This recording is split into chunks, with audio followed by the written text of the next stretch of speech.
Hi, this is Scott Wilkinson, host of Home Theater Geeks. In episode 87, I chat with Barb Gonzalez about the latest in media streamers. Coming up next. Netcasts you love. From people you trust. This is Twit. Bandwidth for Home Theater Geeks is provided by Cachefly at CACHEFLY.com. This is Home Theater Geeks with Scott Wilkinson, recorded November 14th, 2011. Episode 87, Streamin' Mimi. This episode of Home Theater Geeks is brought to you by Ford, featuring Wi-Fi connectivity with available Sync and My Ford Touch. Now your car can be a Wi-Fi hotspot. Check it out in the new 2012 Ford Focus and at ford.com/technology. And by Netflix. Watch thousands of TV episodes and movies on your PC, Mac, iPad, iPhone, or TV instantly. All streamed directly to you, saving you time, money, and hassle.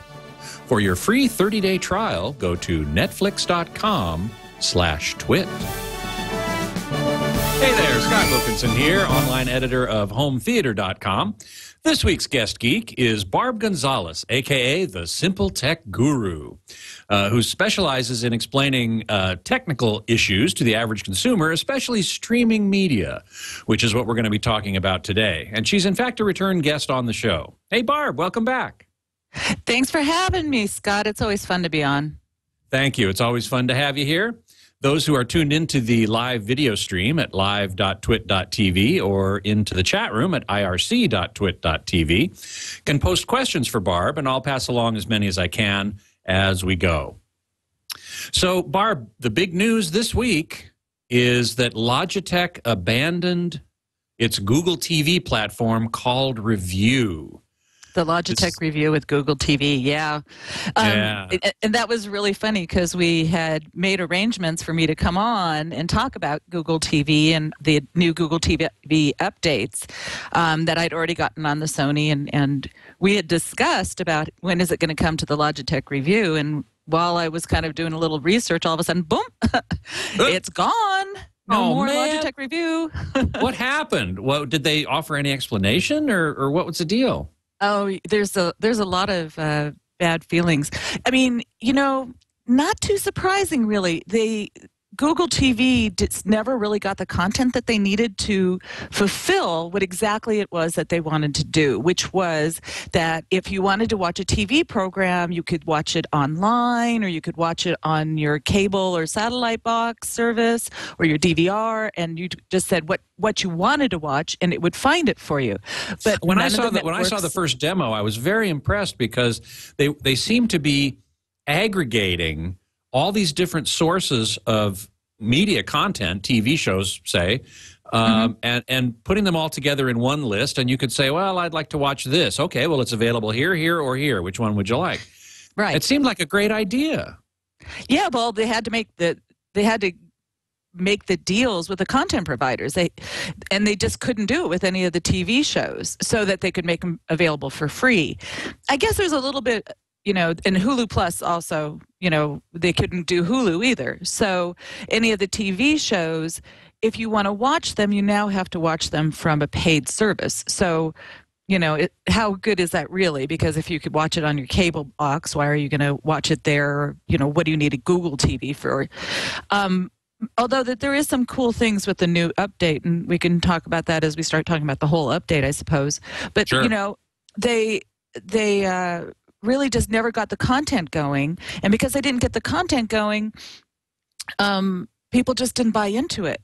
It didn't make sense. It didn't really do anything. It was just a network media player that didn't have very many streaming partners and had a good web browser, but couldn't watch videos on most of it, you know, and it was very confusing to use. So the interesting thing is that the CEO the previous CEO stepped down, and the new chief executive that has come in the last several months, he's the one who's calling it a big mistake. I think he even had stronger language than that, but I'd have to look it up online exactly what he said. But it was like an atrocity. And they lost $100 million in their operating profits. So now you're talking about the CEO of Logitech, right? Of Logitech. I'm sorry if I wasn't clear. Yeah, and so one of the things that he said that was kind of funny is that he thinks it's a good idea, but that he also thinks that Logitech was a little duped, just like everybody who was looking at those demos last year. Yeah. And he felt like Logitech was kind of duped into believing that they were going to be able to have all the things that they promised. And he called what came out last year on the Google TV, Sony's Google TV and the Logitech review, that what was there was actually what he considered to be a beta, and to ask people to go out and originally spend $300, then $250, then $200, and then now $99 for the Logitech review it was atrocious. Nobody was going to do that, and not for something that they consider to be a beta, and that was really confusing to people. And we were all so excited because now it was going to be Android. So people who knew Android and smartphones and Android tablets would now be able to understand how to use the Google TV better, because it would reflect that and have apps and all that sort of thing. But just when they're, it's really interesting, the timing, just when the update comes up, they're saying, nope, we're not going to do it. But he did say that he might reconsider when it's the grandchild of the current Google TV, that he thinks that maybe at that point, that was actually kind of his words. Oh, man. At that point, it'll be ready. Now, Web 3537 in the chat room says, will there be an update for the review? There's promised to be. I checked the Logitech blog. They promised to have it before the end of the year. The question I have, and I haven't been able to get answered just yet, is yes, we'll be able to get Honeycomb, the Android, on the Google TV Logitech review. Yeah. But what happens after that? I mean, if there's Ice Cream, some of those other Android operating systems, will those become available?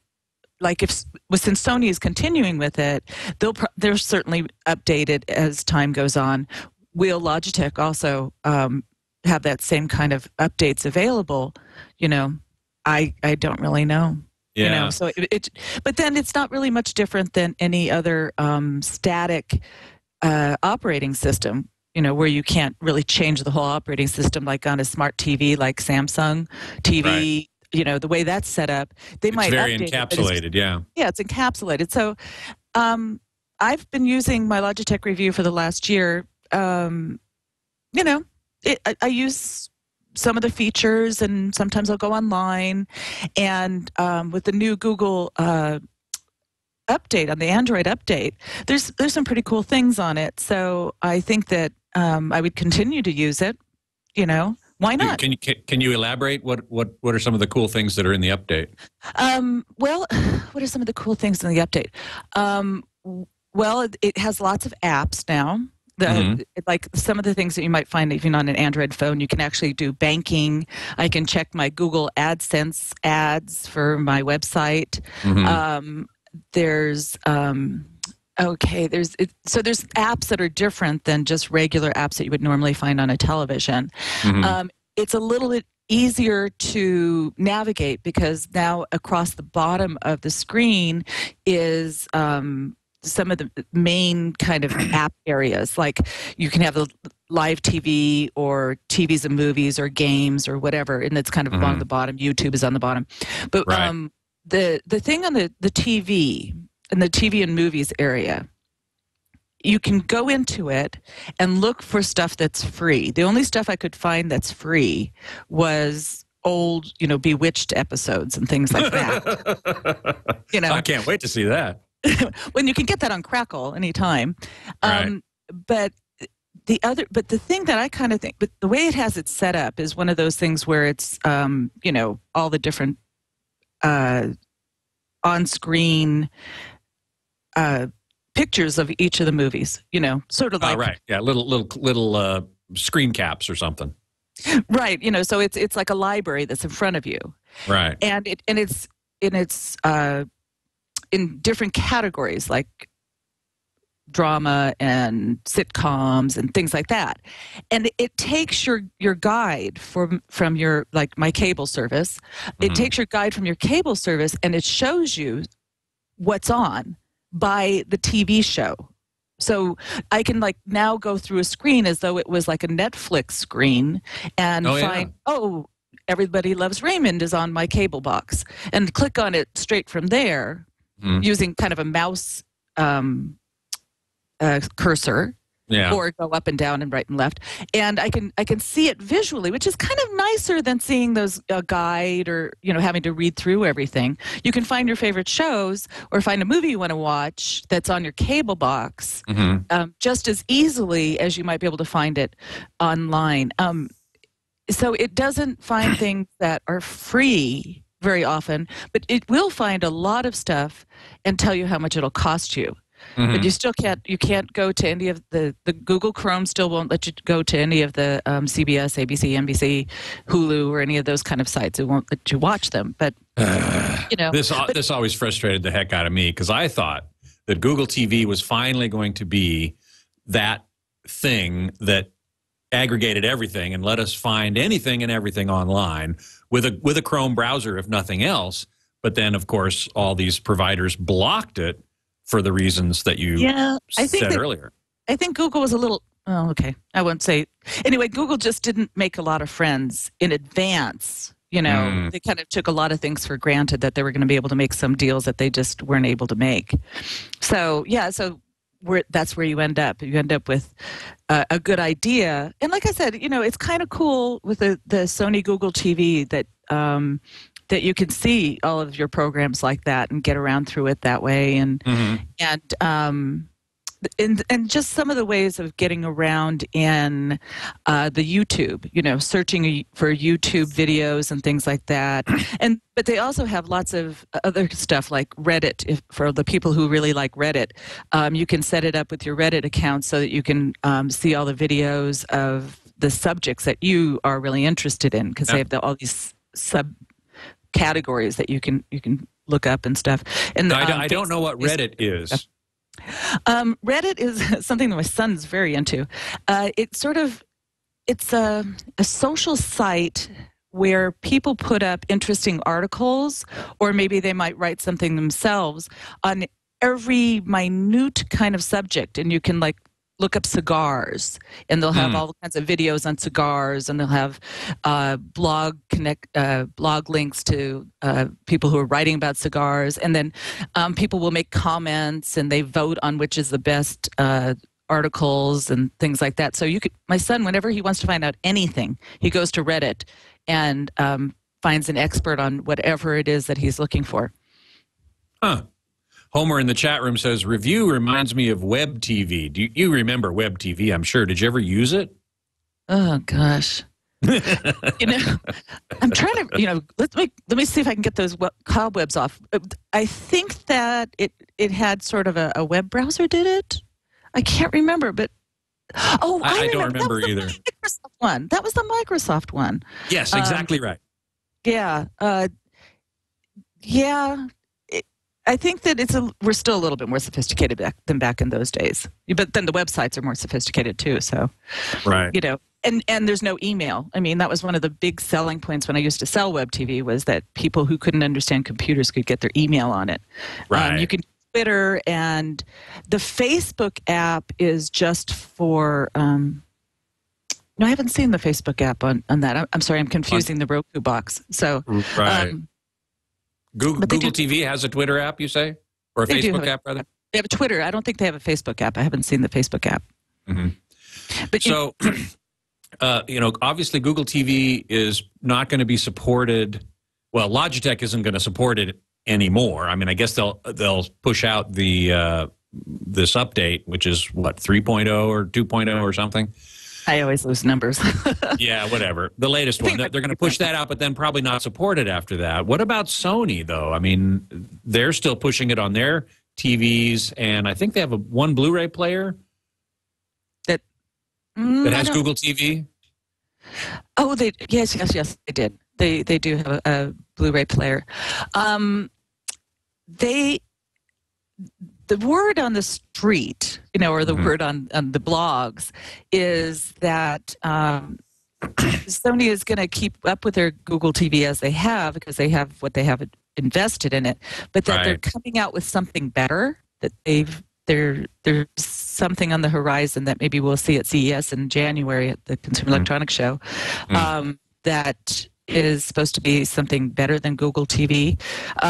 There's also rumors, or maybe it's more than rumors, that LG was going to do their own Google TV. So, well, now they already have something called, I think it's Smart Updater, right? Yes, Smart Upgrader, I think. Upgrader, and that sort of serves a similar function, does it not? Well, so does Samsung Smart TV. These are all network media players of sorts, and they're all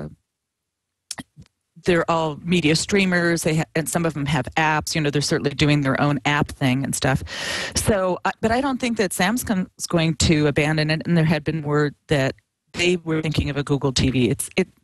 It'll be interesting to see if they integrate it or anything else. But we haven't seen it yet, so we can only speculate. Really, only speculate. Yeah, and we'll probably get a lot more answers at CES, as you say, in January. Have you seen the LG Smart Upgrader? I haven't yet. No, I really need to get that in and check it out, because you've spoken very highly of it. Yeah, the apps though, the apps on the Samsung Smart TV are pretty cool. The apps that I've been seeing so far in the LG are not the same, and they haven't quite come up to the same par. I have been working a lot with app's sake. I'm sorry. Say again, please. I said it was apps for app's sake. Just that the app can say they have them. Right. I've been looking at the Samsung apps and the Panasonic apps lately. I've been doing a review of Panasonic's S30, which is a entry-level plasma, not 3D. It has basic app functionality. And I've also been looking at a kind of a low-end Samsung Blu-ray player, too, and noticing, for example, this is one thing I wanted to ask you about. I noticed a pretty significant difference between the way Panasonic gives you access to Netflix and the way Samsung gives you access to Netflix. Panasonic, for example, you go to under TV shows, and it only gives you 25 TV shows in a list, whereas Samsung will give you TV show genres and subgenres, and then within each of those subgenres, there's a lot more products. Yeah, that's the usual. Actually, having that kind of that's what you expect from Netflix. Yeah, exactly. I can't say I've even got my hands on either the Toshiba or the Panasonic. I have not had a chance to take a look at those, so I would be remiss in trying to comment on it right now. Sure. Several people in the chat room have asked, was Google jumping the gun to get this product out? Should they have waited till they had all their ducks in a row? Absolutely. Yeah. Don't you think? I mean, there's no question about that. And Sony has always tried to be very great innovators, so they try to get up and get up into it on the first, and they've got made a lot of mistakes. We can talk about they try to be ahead of the curve and exactly. leading the pack, as it were. Yeah, I think that was the metaphor you were aiming for. I'm sorry. Yes, that's all right. Week. However, I get a little concerned when you say that the rumor is that Sony might have something to replace Google TV coming up here pretty soon, which then would cause them to abandon it on their platform, and then Google TV essentially is dead, I would say, wouldn't you? Unless LG is really taking up on it, or there's so many rumors out there, and it's almost like they purposely have this rumor mill out there so that we don't know for sure, because they still want you to keep buying them and everything. I believe that Sony's going to continue to support their Google TV for a while, but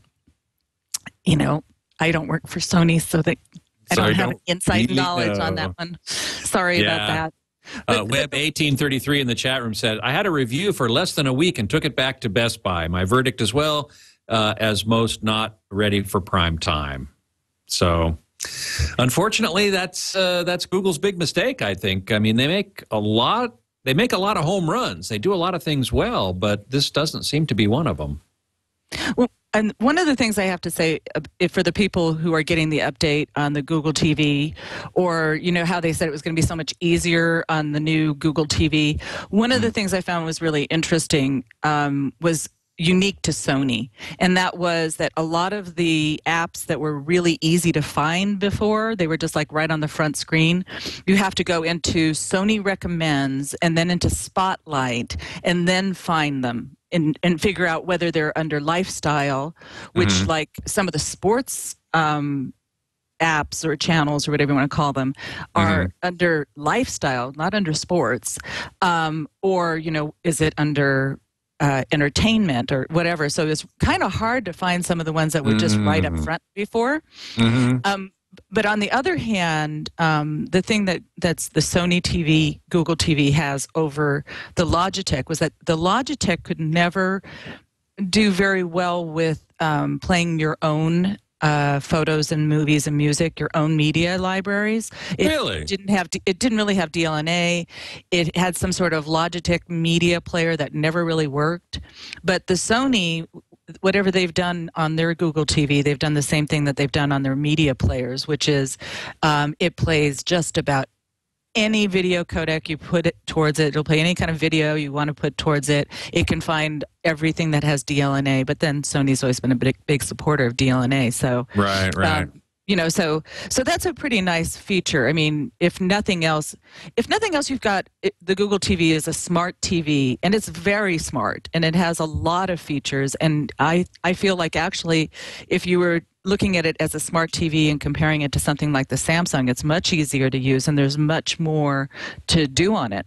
So, you know, does Google TV give you access to Netflix? Oh, absolutely. Yeah, absolutely. Okay. Well, Netflix is everywhere. Available on just about everything. Yep, they have that, but they don't. They have Amazon On Demand, but when you click on the Amazon On Demand or Amazon Live Video, I never remember which one they want to be today. Right. When you click on it, it doesn't take you to a special app like the Netflix app. It actually takes you to the web page. You know, the Amazon On Demand web page, so that you can watch your stuff there. I have to say, most people didn't like with the Logitech review anyway, and I'm not sure if the Sony has this or not, but the Logitech review has a full-size keyboard. And a lot of people, most people that I've heard say anything about it say, oh man, I just what I don't need is a full-size keyboard. I happen to like it myself, and I recognize that I'm in the minority, but I really hate... We do too. We do too. Yeah. My boyfriend and I both do. And in fact, he can deal with the full-size keyboard. He can't stand remote controls. So he, you know, because he's a writer, he's used to a keyboard. So he felt really comfortable with that remote. Same thing for me. Exactly the same thing for me. But and finding stuff, searching for stuff with a tiny little, the worst case scenario, which I found on the Samsung TV I did recently, was typing in text on a phone-like keypad. And so number 2 is A, B, and C. And number 3 is D, E, and F. It's like, And I wrote to Samsung about that, and they said, oh, all you have to do is download our free app to the iPhone, and then you can type. Well, that's all fine and good, except that it doesn't work on the 4S, which I have. So I downloaded the Samsung app. Yeah, I downloaded it, and I kept launching it, and it would just quit. It wouldn't work. And then I looked afterwards. Oh, what? No big deal. Just delete it. But I looked on the comments in the App Store, and there were a million of them that said, doesn't work on the 4S. Well, that's interesting to know. I haven't tried any of my remote controls on my new 4S. So there you go. Well, Samsung's not going to work until they fix it. Oh, that's really a bummer, because I really hate having to type things in with the up, down, right, left, and terrible. Terrible. Beatmaster in the chat room. Beatmaster in the chat room asks, "What about Google having bought Motorola? Many new ways to implement Google TV, perhaps?" What I didn't really know telephones? that. Telephone devices? Telephones, mobile. Yeah, I mean, mobile TV has gotten a lot of coverage at CES over the last couple of years in terms of broadcast. But then there's also, online streaming of on your mobile device, your iPhone or whatever. Personally, I myself am not that interested in it because it's just too small. And when I'm watching TV, this gets to the whole thing of multitasking, right? I guess if I were a commuter, it'd be good because I could be watching something while I was on the subway or the bus or whatever.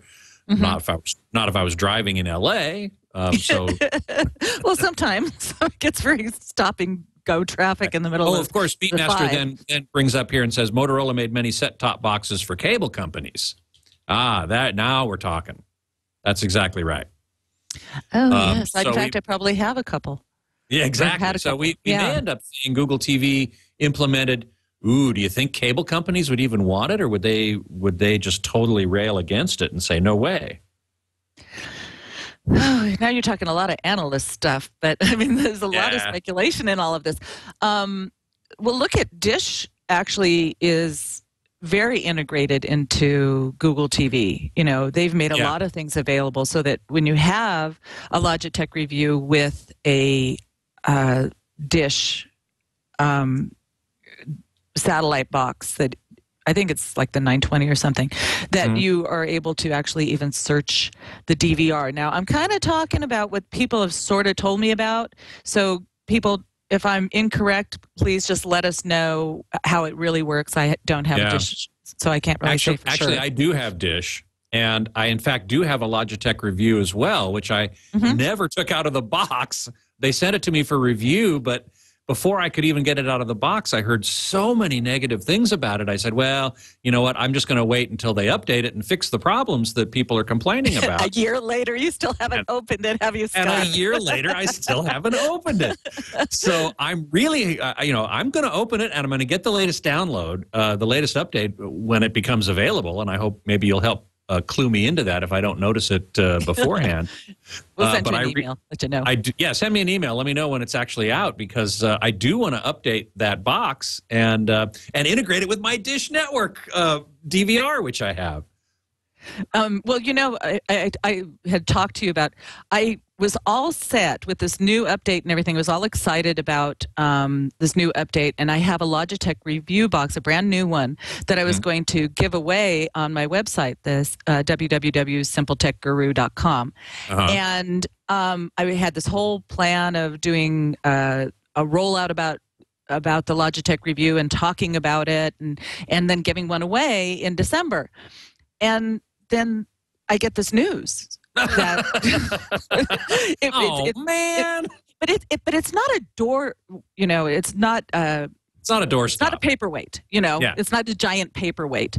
Right. It still works. It still works. So for what it does, But so I'm still considering giving it away, and maybe if some of the listeners would like to win one, they should go onto my site and make a comment on my Google TV blog, or sign up for the newsletter or something. Right? Yeah, I did. I talk about, what the news was and some of the details, and some other links for you to find out a little bit more, including the blog on it and things like that from Logitech. Right. So, Plus you also publish a newsletter. Plus, I want to make sure, I think I stepped on this. You also publish a newsletter that people can sign up for, and that would be another way to express your interest in winning this Google TV, which I have to say, Humanantelope in the chat room, great name, said, I just hopped on to say I love my Logitech review. We'll be getting another, even though it's dying. Playing media from my network is pretty painless. Plus, I love browsing the web on my TV. So, yeah, it does everything I look for. It replaced my WD TV Live HD Plus box. I love this. My favorite. I know it is. And Keith, the 512 in the chat room, says the WD TV Live will play anything as well. Now, I know that please respond to this. The the Western Digital TV Live is among your favorite streamers. It is one of my favorite streamers. It doesn't actually play as many video codecs as the Sony Media Player, the Sony TV, or like Netgear's NTV 550. There are very few that can play just about every one of the videos. I'm very interested. There's still some that you can't have to be transcoded before I could play on the WDTV. But those are some of the ones that my son downloads from the internet, and Mastroika was what they call them. And those are a little bit more rare. The Sony can play them, but I've never been able to play them on my WDTV. I've always had to transcode them to something else that can be played. So it's interesting. It depends on what kind of video formats he's playing, and if they're basic ones, and yeah, probably will play everything. But I'm really curious, Mr. Humantelope, if how you're playing on the, what app or what are you using on your Logitech Review that is connecting to your computers? Because my Logitech Media Player just never found my computers. Well, maybe he will post something here in the chat room. While I give him a chance to do that, let me just take a moment while we're paused and hoping Humantelope will respond to that question by thanking one of our sponsors for this episode. We were talking about it earlier, and that is, of course, Netflix, which is available everywhere. They decided not to limit where you can get it. You can get it everywhere. With a low monthly subscription, you can access thousands of TV episodes and movies as much as you want streaming online. You can watch them on your PC or Mac, your iPhone, iPad, some Android phones as well. Xbox 360 if you're a gamer, or PS3, or or Nintendo Wii. That's right. Any three of the major platforms there, you can get Netflix from there as well. Blu-ray players, TV sets, all of them. Is there anything that doesn't have Netflix? This is the question. This is the question that that really is to be answered. Where don't you get Netflix? You get it just about everywhere. And you can watch TV shows and movies instantly using any of these devices. Not only that, you can begin watching on one device and finish on another. Whichever way you choose to access Netflix, you can watch as many movies or TV shows as you want, anytime you want. And you can cancel anytime. Now, Netflix is offering for Twit listeners a free 30-day trial. Go to netflix.com/twit. Be sure to use this URL when you're signing up for your free trial, netflix.com/twit. And we thank Netflix for their support of the Twit Network, and we hope you enjoy watching all those TV shows and movies. Now, I have to say, I've started a little campaign of my own. I mentioned this on the radio show yesterday. I'm a big Trek fan. I love Star Trek, and unlike most folks, my favorite series from the Trek universe is Deep Space Nine. And people go, "Oh, what are you talking about? Deep Space Nine? That was horrible." Well, I really liked it. I liked it because it was set in a static location. It wasn't on a ship where you went. They go all over the place anyway. But the main sets were a space station around a planet. A lot of story arcs, a lot of political and religious kinds of themes going on there. So I've started watching those on Netflix. And granted, the picture quality isn't what it is from a Blu-ray or even perhaps a DVD. Yes, go ahead, Barb. But is that the fault of Netflix, or is that because these weren't shot in HD? Well, correct. But I said even DVD. They weren't shot in HD. You're correct. They were shot on film, which means they could be transferred to HD. And in fact, the original series has been transferred to high def, to Blu-ray. I've heard rumors that Paramount is transferring the next generation to high def. They're going to have to do some rejiggering of the special effects, which they did with the original series. Yeah. But I have heard that Paul H. in the chat room, DS9, to boldly stay where no one has stayed before. That's hilarious. That's very good. Okay. Anyway, so it is possible, to finish the thought, it is possible to transfer Star Trek, at least up until later seasons of Voyager, I think, to high def because it was shot on film and they could just rescan it. Of course, that's expensive.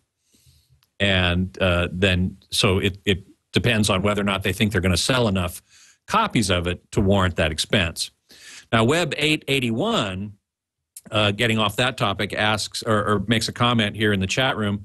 Hey, Simple Tech Guru, I couldn't play any of my video formats on Sony Google TV. Was update last week to enable it? Here was my review. USB ports don't play most videos, plugged flash and tried AVI, WMA, FLV, can't find files. Specs say Sony will play MPEG-4, but only had MPEG, so plugged that in and only got sound. Black screen. So is he saying that he's plugging it straight into the TV?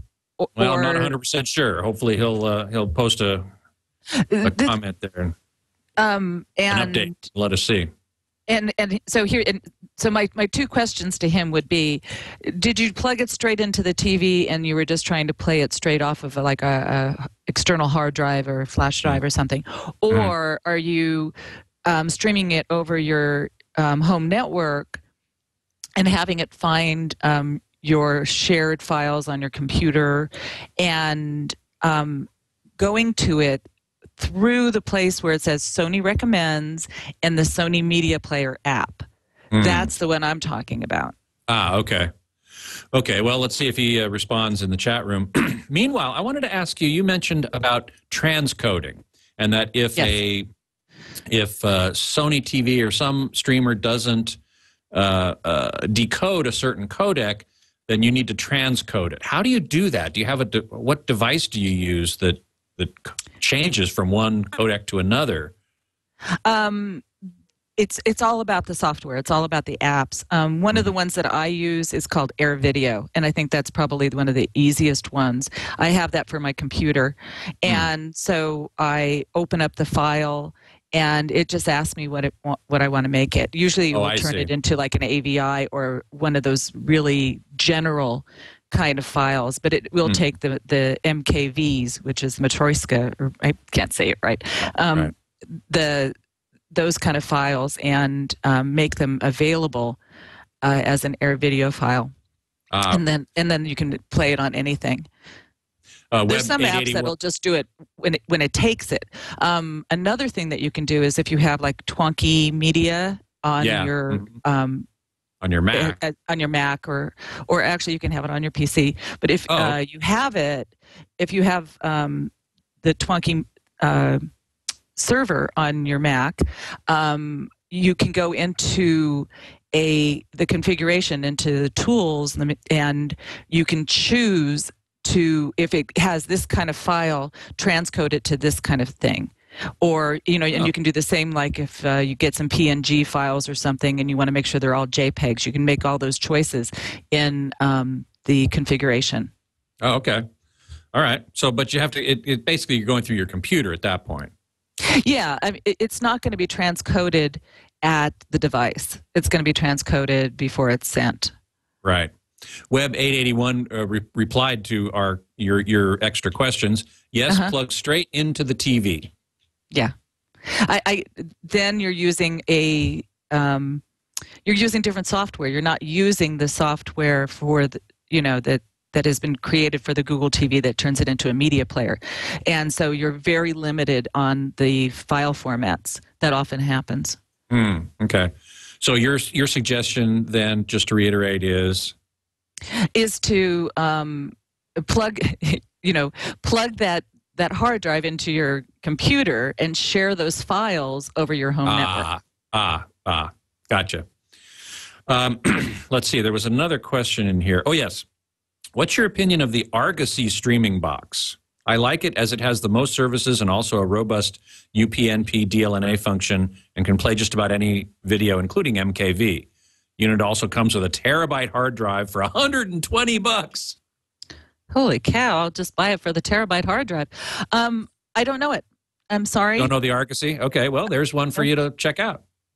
Absolutely. I've had some issues over the last couple months. I've been having some family business, so I've kind of gotten out of it just for a couple months. And in that couple months, Boy, there's a lot of things that have come out, and so I apologize not knowing everything because I try to know everything. I'm one of those I know you know-it-alls. do. I realize that, and that's why I love having you on. So we were going to talk about Roku because I've been the Roku hater, right? And I'm excited. You segued right 2 seconds ahead of me. That's great. I was just going to ask you about Roku because we've got Roku 2 now, don't we? We do. We've got a Roku 2. I opened up the box, and you know how they said that the size of the Apple TV is about the size of a hockey puck. But no, that's a little bit bigger than a hockey puck.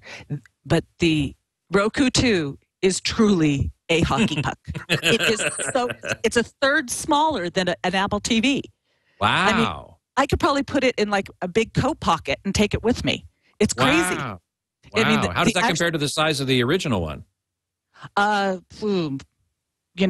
one corner of it. Wow. Corner of it. And it's lightweight and it has a USB connection as well as your HDMI connection, and a little thing for the analog connection if you want to do that. Mm-hmm. It's almost smaller than the remote control that comes with it. Now, have you had a chance to play with it? I have. Okay. And should we tell us your opinion. Yes. Drum roll, please. They did it. They finally did it. When I have like confetti flying and stuff. Yeah, right. They finally fixed the quality of picture quality, which was always the only thing I had a problem with. It is beautiful. It is absolutely beautiful. The Hulu Plus, when you're watching like a HD television show, just about comes out of the television and gets you. It is gorgeous, gorgeous, gorgeous. And that's true on most of the apps. And the only thing I have to say is that if you get one, it comes default at 720p and you'll get a good quality picture, but you will really knock your socks off at 1080p. So is the service delivering content at 1080p? Or is it delivering it at 1080i and then the box is de-interlacing it before sending it to the TV? Netflix told me one time that there are some of their HD, if you have a fast enough connection, to get 1080p. And the same with Hulu. I don't know. There's probably people out there who are better engineers that could probably test that and really know. But all I can tell you is that there was a difference in quality of picture. I was watching Princess Keolani, whatever that movie is.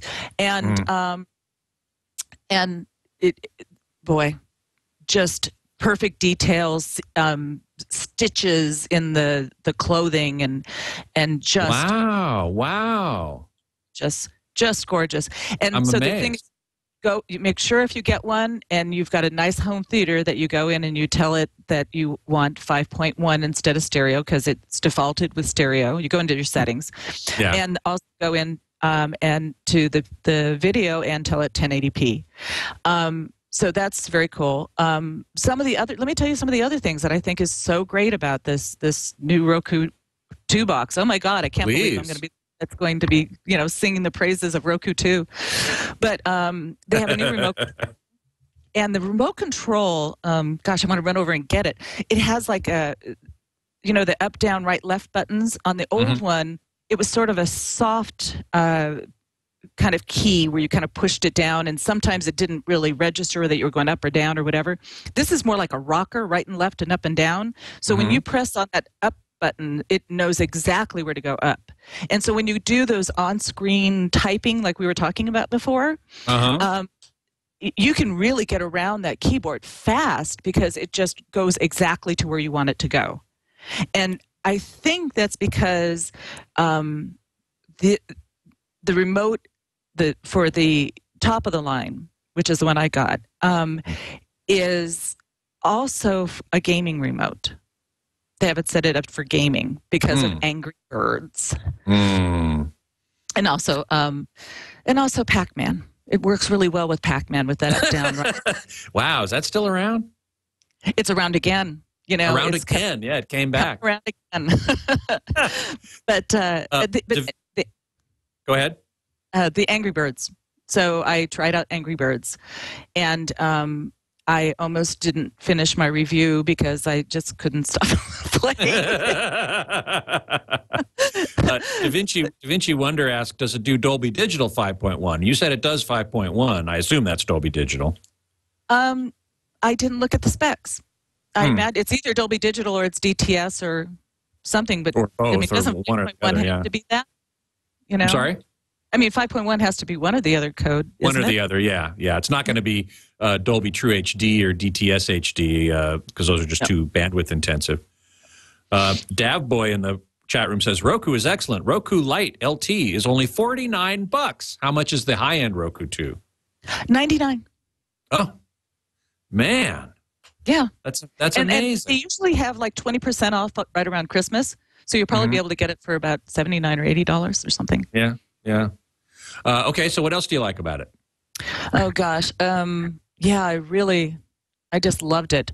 How long have you had it? Just a week. Yeah, so you're still working on it, I bet. Exploring all the various options. One thing you complained about last time, as I recall, was the setup wasn't so easy. Has it changed here? No.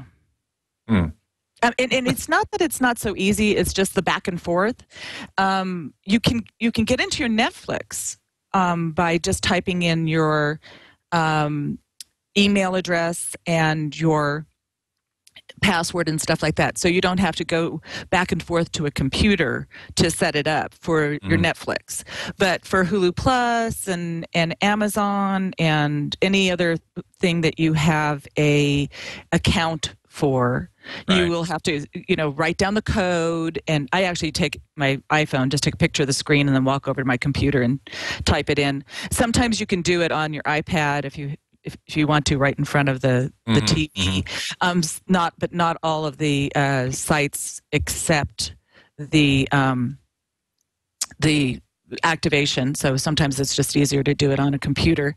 One of the things is HBO Go, right? You can get HBO Go if your provider allows you to get HBO Go.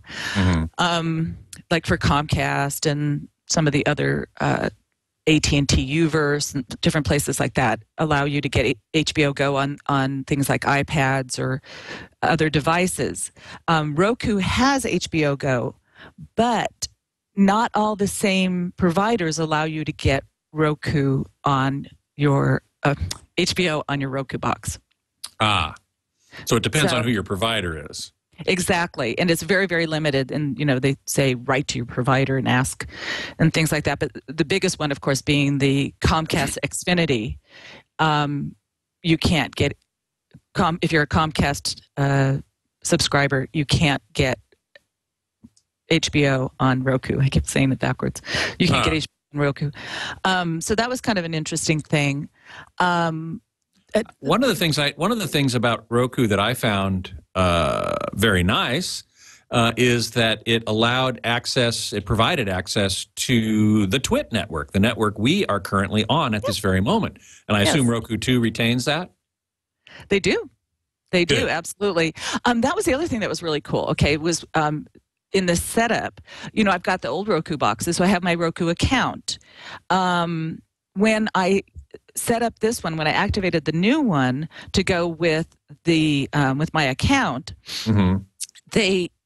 all of the stuff that I had downloaded, all the channels that I had bought or all the channels I had downloaded before, showed up on my new one without me doing anything. Cool. So that was pretty cool, and they also have a way of you can put in a PIN so that you can buy it straight from once you set it up on a computer, you can buy straight from the Roku box.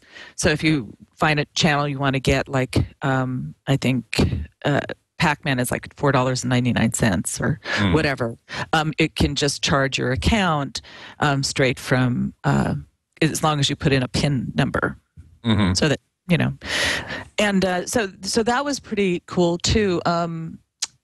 They have lots of new channels I mean, they have a channel for sailing, car racing, surfing, all of that stuff. They've one of their highest rated is Mormon TV or the Streaming Bible. Those are some of the top rated ones. So you can read a Bible on your TV. I want to go backwards for just 1 second about the Google TV. They actually have books that you can read. It's called Watt Books, and you can read books on your TV. It seems like an oxymoron somehow, you know? I'm not sure I'd want to do that, to tell you the truth. It's sort of like, well, no, Mom, I'm not watching TV. I'm reading. I'm reading. It's just such a strange thing. The Facebook, I was like I said, I confused Facebook. The Facebook is on the Roku box, but the only thing you get is videos and photos that are either in your news stream, your friend's news streams, or something. But it's only the media. You don't get to actually see the whole you don't see your status wall update and all that stuff. No, and you can't make a status update from there or anything like that. Well, that seems kind of limited. Well, listen, before we go on, I've got another few questions and comments in the chat room. We got another little bit of time here, but before we continue, I'd like to thank the other sponsor for this episode, which is Ford Sync with My Ford Touch, which is Wi-Fi connectivity in your car. It basically turns your car into a Wi-Fi hotspot, giving you and your passengers internet access for up to 5 devices. Here's how it works. You establish an internet connection to the Wi-Fi hotspot by plugging in a portable wireless access card, say from your wireless carrier, into the USB port in the car. Or if you have a BlackBerry, you can connect to the hotspot wirelessly via Bluetooth.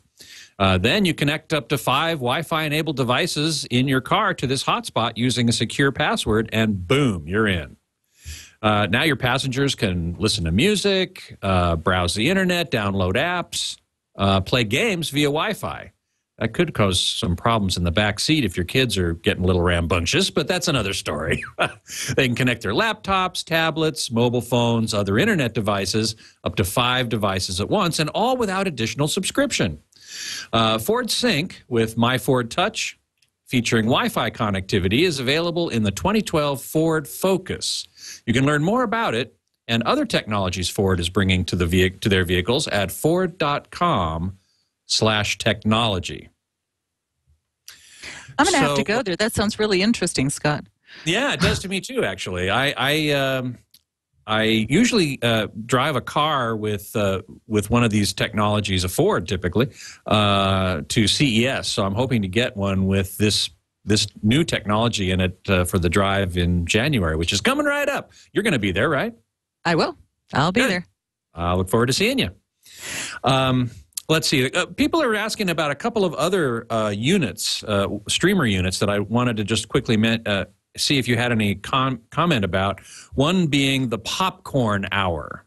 Now, this has been around for a while. For a long time. I don't know if is that still a going concern? What do I want to say? It's old. It's old technology. It's done what it's supposed to be able to do. It's not particularly easy to use, and that's why it's sort of not as mainstream. It's not. You don't buy it at Best Buy. You buy it from online or from some of the geekier places. But I kind of put it in the realm of like the Netgear's Neo TV 550.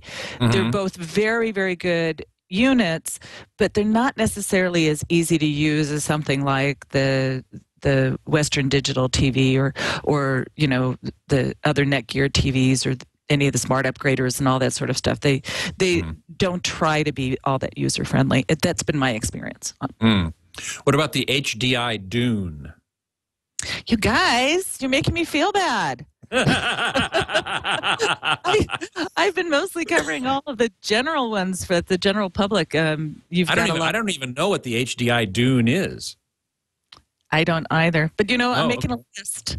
I'm making a list, and I'll check it twice. Check it twice. Absolutely. Okay, Beatmaster, you've thrown us a curve here. We're gonna look into that and see what we can find out about the HDI Dune. I see that some people are asking about Crackle on Roku, and certainly you can get Crackle on Roku, right? You can. Mm-hmm. And Epix is one of the other ones that's really great. If you have Epix on your cable TV, do you know about Epix? I don't.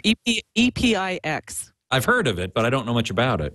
It's actually a TV station, and it's owned by like MGM and some of the other studios. Mm-hmm. And so and it goes, okay, boy, I'm just having trouble talking today. Sorry about that, Scott. That's no problem. But, no problem.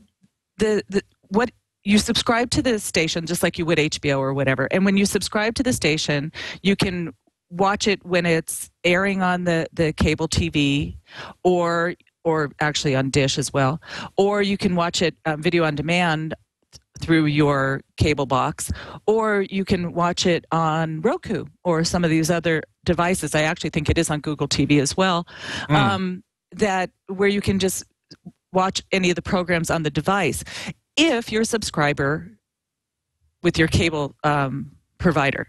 If it's provided, one of the stations on your cable provider, you can you get all of that. I think it's like $6 a month or something, just like you would get HBO or anything else. And they have a lot of really great programs, original programming, and some of the DVDs that they put out sometimes will go on there first. They actually was this William Shatner ballet that was on there. It was really cool.